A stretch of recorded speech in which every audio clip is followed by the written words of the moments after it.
Alléluia, Alléluia. C'est moi qui vous ai choisi afin que vous alliez, que vous portiez du fruit et que votre fruit demeure. Alléluia, Alléluia, Alléluia, Alléluia.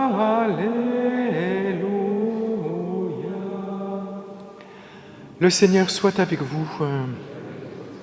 Évangile de Jésus-Christ selon saint Luc.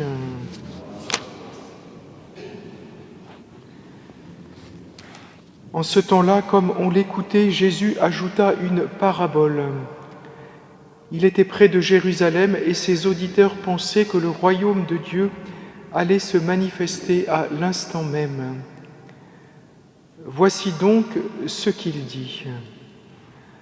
Un homme de la noblesse partit dans un pays lointain pour se faire donner la royauté et revenir ensuite. Il appela 10 de ses serviteurs et remit à chacun une somme de la valeur d'une mine. Puis il leur dit : « Pendant mon voyage, faites de bonnes affaires. » Mais ses concitoyens le détestaient et ils envoyèrent derrière lui une délégation chargée de dire : « Nous ne voulons pas que cet homme règne sur nous. » Quand il fut de retour, après avoir reçu la royauté, il fit convoquer les serviteurs auxquels il avait remis l'argent, afin de savoir ce que leur affaire avait rapporté. Le premier se présenta et dit : « Seigneur, la somme que tu m'avais remise a été multipliée par 10. » Le roi lui déclara : « Très bien, bon serviteur, puisque tu as été fidèle en si peu de choses, reçois l'autorité sur 10 villes. » Le second vint dire : « La somme que tu m'avais remise, Seigneur, a été multipliée par 5. » À celui-là encore, le roi dit : « Toi de même, sois à la tête de 5 villes. » Le dernier vint dire : « Seigneur, voici la somme que tu m'avais remise, je l'ai gardée enveloppée dans un linge. En effet, j'avais peur de toi, car tu es un homme exigeant, tu retires ce que tu n'as pas mis en dépôt, tu moissonnes ce que tu n'as pas semé. » Le roi lui déclara : « Je vais te juger sur tes paroles, serviteur mauvais. Tu savais que je suis un homme exigeant, que je retire ce que je n'ai pas mis en dépôt, que je moissonne ce que je n'ai pas semé. Alors, pourquoi n'as-tu pas mis mon argent à la banque ? À mon arrivée, je l'aurais repris avec les intérêts. » Et le roi dit à ceux qui étaient là : « Retirez-lui cette somme et donnez-la à celui qui a 10 fois plus. » On lui dit : « Seigneur, il a 10 fois plus. » Je vous le déclare, on donnera à celui qui a, mais celui qui n'a rien se verra enlever même ce qu'il a. Quant à mes ennemis, ceux qui n'ont pas voulu que je règne sur eux, amenez-les ici et égorgez-les devant moi. » Après avoir ainsi parlé, Jésus partit en avant pour monter à Jérusalem. Acclamons la parole de Dieu.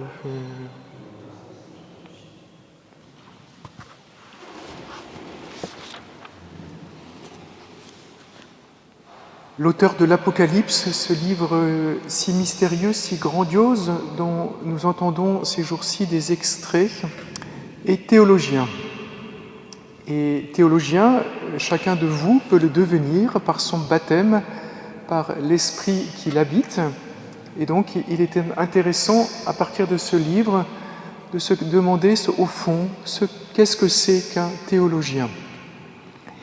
Et à partir de la vision qui nous est donnée de contempler aujourd'hui, et la manière dont cette vision est donnée à Jean, être théologien, au fond, c'est très simple. C'est à la portée de tous. Être théologien, dans ce passage, c'est écouter, ouvrir ses oreilles. Et écouter qui ? Eh bien, celui qui parle et qui guide Jean, Et écouter, c'est le propre d'Israël, puisque Israël passe son temps à écouter son Dieu et écouter la parole de Dieu. Et donc, Jean qui voit, eh bien, voit parce qu'il écoute la voix qui lui parle. Et après avoir écouté, il marche.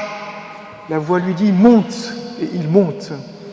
Et monter, c'est aussi le propre d'Israël, puisque Israël n'a pas cessé tout au long de son existence avec son Dieu de monter vers le temple. Chaque année, de manière régulière, on monte au temple en chantant les cantiques des montées. Et ensuite, être théologien, c'est se laisser guider par l'esprit prophétique, puisque Jean voit ce qui va advenir, il voit l'avenir. Et le propre d'un prophète, c'est évidemment de voir ce qui est devant, ce qui va advenir. Et ainsi, en se laissant guider par la voix qui le guide, en montant, là où cette voix lui dit de monter, en étant habité par cet esprit qui lui permet de voir ce qui va advenir, eh bien Jean se met à voir. Et en un sens, il voit un peu plus, mais il voit ce qu'ont vu les prophètes avant lui. En particulier Ézéchiel, si vous connaissez ce grand livre, qui débute par cette vision aussi grandiose que celle que nous avons, la grande vision d'Ézéchiel, au chapitre 1 du livre d'Ézéchiel. Et qu'est-ce que voit Jean aujourd'hui ? Il voit ce que vous voyez, qu'en un sens, précisément, c'est que Dieu est invisible, qu'on ne le voit pas. Et ainsi, nous savons dans la foi que Dieu reste invisible, transcendant. Et donc, Dieu qui est invisible, je peux le voir dans la foi, mais je sais qu'il reste invisible, transcendant. Et donc, Jean voit celui qui siège sur le trône. Et il ne peut pas dire tellement plus, sinon qu'il y a quelqu'un qui est assis sur un trône et qui est semblable à une pierre précieuse, une pierre de jaspe cristallin. Et donc, il ne peut pas dire tellement plus que cela, que celui qui est assis sur le trône est semblable à une pierre précieuse. Et donc, eh bien, ce Dieu est transcendant, invisible. Je peux dire quelque chose de lui, mais très peu. En revanche, ce dont je suis certain, c'est que tous participent à sa royauté. Et ça, vous le savez par le baptême, puisque vous savez que par le baptême, vous êtes prêtre, prophète et roi. Et donc, Jean voit quoi ? Eh bien, qu'autour de celui qui siège sur le trône, il y a 4 vivants, 24 anciens, qui sont eux-mêmes assis sur des trônes, qui jettent leurs couronnes et qui rendent à ce Dieu un culte et qui eux-mêmes sont rois avec celui qui siège sur le trône. Et donc cette vision de Saint Jean, elle est tout à la fois politique et cultuelle. Cultuelle, c'est ce que nous vivons dans chaque Eucharistie. Nous rendons un culte au Dieu 3 fois saint. Politique, eh bien, c'est parce que l'auteur du livre de l'Apocalypse est théologien.